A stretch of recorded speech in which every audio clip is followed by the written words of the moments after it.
If you've ever felt like an outsider, if you felt like an outcast, like you don't fit in, and perhaps even that you were rejected, that you were pushed away, that even though you wanted to belong, people didn't let you belong, and that is of course a hurtful and lonely experience.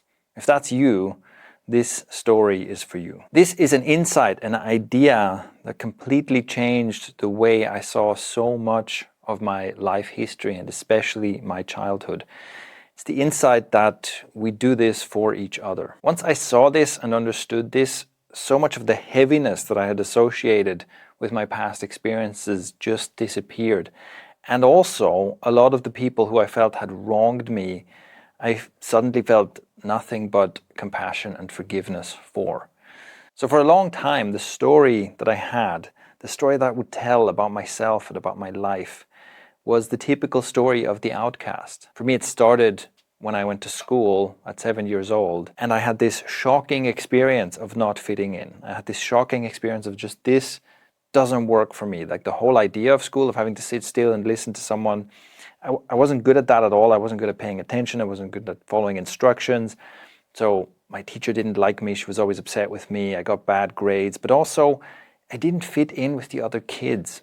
I didn't know how to make friends. I was always the odd one, the weird one. I'd sometimes get into fights. I'd always be sidelined. I'd be, last picked for the sports team, this kind of thing. And of course, this caused a lot of pain and a lot of resentment as well. I felt like a victim. I was suffering. As I grew older, I started noticing some of the gifts that had come from this rejection, from being cast out.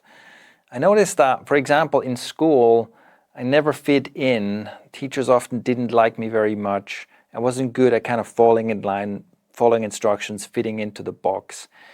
And as it turned out, that was actually quite helpful for me. Once I started building my own business and I started building online businesses, this was a new thing. This is something that simply didn't exist when I was back in school. This required out-of-the-box thinking. I realized that in order to succeed as an entrepreneur, and especially in this novel field, I had to basically be nonconformist. Like the people who were really good at fitting in and following along are not good at winning a game in a completely new environment. At first, I mainly felt a sense of pride and vindication about this. It's like, I proved them wrong, right? You were telling me that I was a failure. You were telling me that I was wrong for not fitting into your system.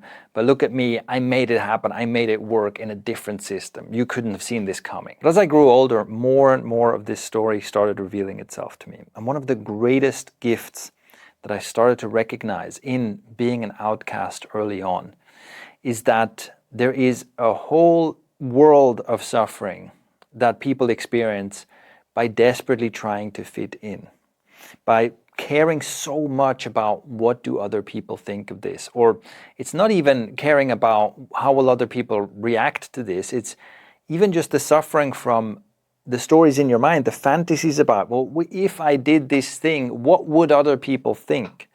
And how much people tend to deny themselves, deny their authentic expression, their authentic interests, deny themselves the opportunities to follow their dreams just because they're so afraid of what other people might think or say in response. I realized how much time and effort and money and mental bandwidth people can spend on essentially trying to please complete strangers.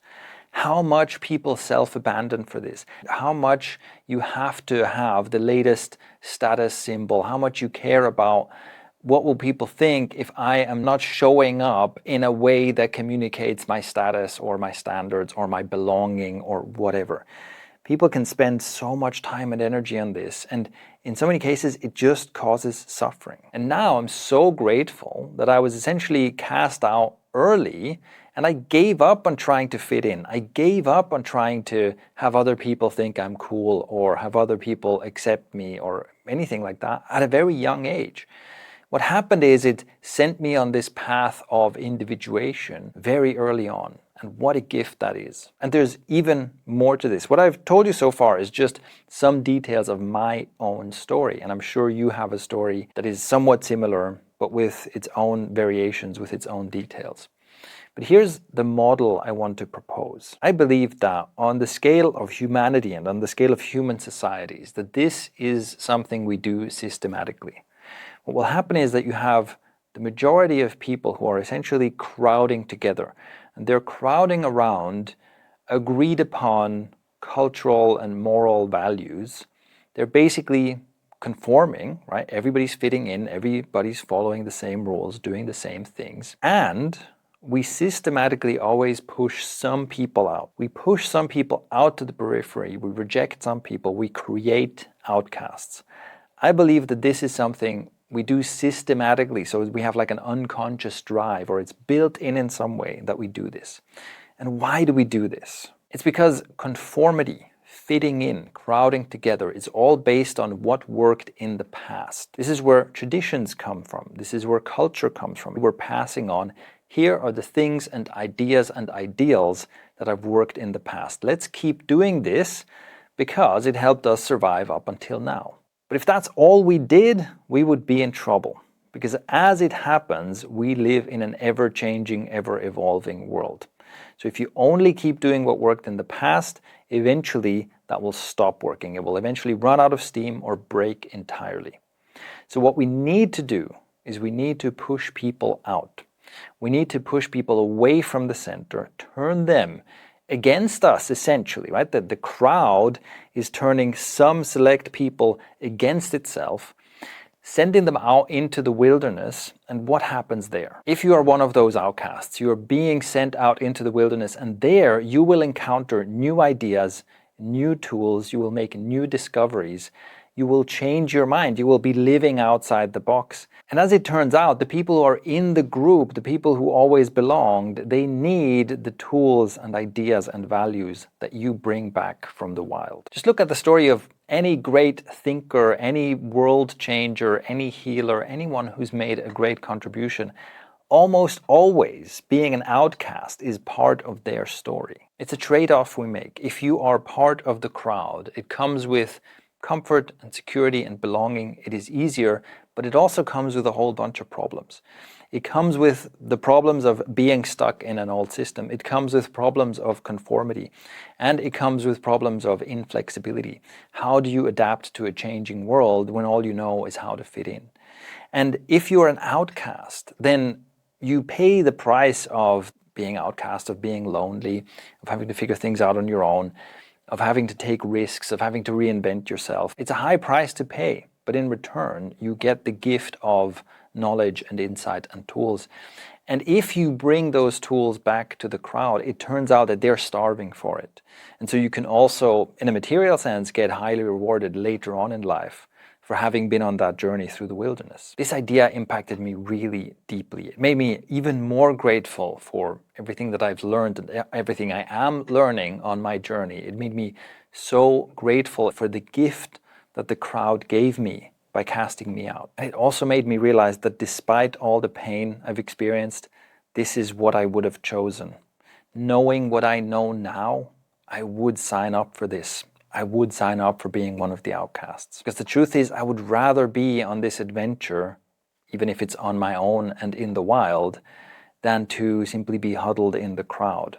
And also, I love the work and the privilege of being a guide, a teacher, a healer, an inventor, whatever you want to call it, right? This kind of pioneering work. I love to recover these gifts and bring these gifts back to people. Really, I love nothing more. It's this realization that made such a huge difference for me, because especially once I realized I would have literally chosen this, I would have signed up for this. This insight changed so much for me, because especially once I realized I would have literally signed up for this, I would have, signed the contract to be an outcast, knowing what I know now.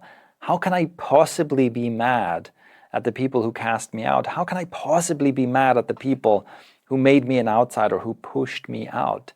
This is such a gift that they gave me. So instead of feeling angry or resentful or wanting to prove them wrong or anything like that, all I can feel is this desire to pay them back, essentially, to be like, okay, you did this for me, now let me come back and do something for you in return.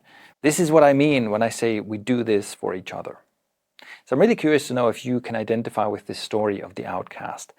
And if you look at your life through this lens, can you see the gifts that you've been given? Because even if you haven't thought of it like this so far, if you look at your personal journey, can you see that you've collected gifts along the way, that you've collected important insights, important ways of being, important skills on the way?